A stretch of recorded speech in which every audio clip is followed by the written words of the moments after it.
1995 के चुनाव में लालू प्रसाद यादव तीसरी बार मुख्यमंत्री के तौर पर चुनकर सरकार में आए।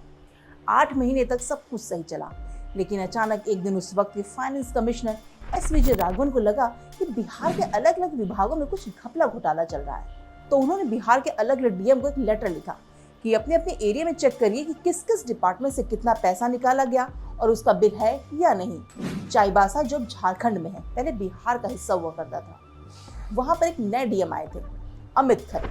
उन्होंने सारे डिपार्टमेंट्स की फाइल मंगवाई।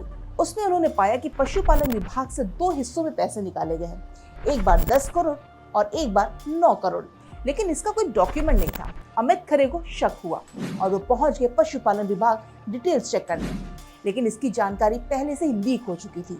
अमित खरे वहां पहुंचे तो आधी फाइलें जल चुकी थी और कुछ गायब हो गई थी, लेकिन जो बचा वो अपने साथ ले आए। आपको समझाने के लिए यहाँ बता देते हैं कि पशुपालन विभाग को फंड इसलिए दिया जाता है क्योंकि गाय भैंसों के खाने पीने, उनकी दवाइयाँ, उनको इधर से उधर ले जाने के लिए वो इस्तेमाल हो सके। जब अमित खरे ने इसकी जांच की तो उन्होंने पाया जहाँ से दवाइयाँ मंगाई गई वो फर्जी एड्रेस था। जिस ट्रक से गाय भैंसों को ले जाने की बात की थी, रिपोर्ट से वो किसी स्कूटर या टेम्पो का नंबर निकला। अमित खरे ने अपनी रिपोर्ट तैयार की और फाइनेंस कमिश्नर को सब भेज दी। उधर बाकी डीएम से भी रिपोर्ट आनी शुरू हो गई थी। इसके बाद फाइनेंस कमिश्नर के कहने पर पुलिस मामला दर्ज करती है और गिरफ्तारियां शुरू हो जाती हैं, जिसमें 100 से ज्यादा लोग गिरफ्तार होते हैं। इसमें पशुपालन विभाग के अधिकारी और ठेकेदार भी शामिल थे। पूछताछ शुरू होती है। चाईबासा में जो पशुपालन विभाग का अधिकारी था, उसे 50 लाख रुपए सरकारी खजाने से निकालने का आरोप तय होता है। जब लालू यादव को ये बात पता चलती है तो वो उसे सस्पेंड कर देते हैं, लेकिन कुछ वक्त बाद वही अफसर प्रमोट होकर उससे ऊंची पोस्ट पर ज्वाइन करता है। मतलब लालू की मेहरबानी उस पर ज्यादा थी। अब बात सरकार पर आती है। तो जब लालू प्रसाद यादव मुख्यमंत्री थे, उस वक्त वो कुछ टाइम तक फाइनेंस मिनिस्टर भी थे और उनके फाइनेंस मिनिस्टर रहते हुए कई बार पैसे निकाले गए, लेकिन उन्होंने कुछ कहा नहीं। चलिए, लालू ने माना अगर ऐसा हुआ है तो गलत हुआ है। उन्होंने 3 लोगों की कमेटी बनाई और कहा कि ये कमेटी जिसको दोषी पाएगी उसे कड़ी सजा मिलेगी। जानकारी के लिए आपको बता दें, जब चारा घोटाला केस सीबीआई के पास गया तो कमेटी के ही 3 लोगों में से 2 लोगों पर आरोप साबित हुआ। इसके खिलाफ लालू प्रसाद यादव सुप्रीम कोर्ट गए और कहा कि प्रदेश की पुलिस सक्षम है, फिर जांच के लिए सीबीआई क्यों। लेकिन सुप्रीम कोर्ट ने निष्पक्ष जांच के लिए सीबीआई को यह केस सौंप दिया।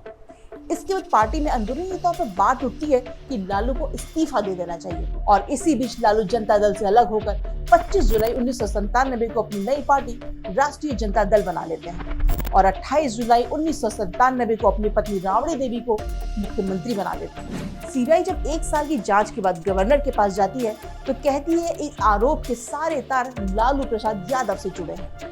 तो गवर्नर सीबीआई को लालू से पूछताछ की परमिशन दे देती है। लालू से पूछताछ होती है। जब लालू को लगता है कि बचना मुश्किल हो गया है तो सुप्रीम कोर्ट में अग्रिम जमानत की अर्जी डाल देते हैं, लेकिन सुप्रीम कोर्ट उनकी इस अर्जी को खारिज कर देती है। इसके अगले दिन 30 जुलाई 1997 को सीबीआई सुबह लालू के घर पहुंचती है और उनको अरेस्ट कर लेती है। इसके बाद केस शुरू होता है। आरोप ये भी लगता है कि लालू को बिहार की जेल में वीआईपी ट्रीटमेंट मिलता है। इसी दौरान बिहार झारखंड से अलग हो जाता है और सुप्रीम कोर्ट केस को झारखंड ट्रांसफर कर देती है और लालू बिरसा मुंडा की जेल में कैद हो जाते हैं। बताया जाता है कि सीबीआई ने टोटल मामला 950 करोड़ रुपए का जोड़ा था। तो आसान भाषा में आपको कैसा लगा लालू का चारा कांड, प्लीज हमें कमेंट में बताइए और देखते रहिए आसान भाषा।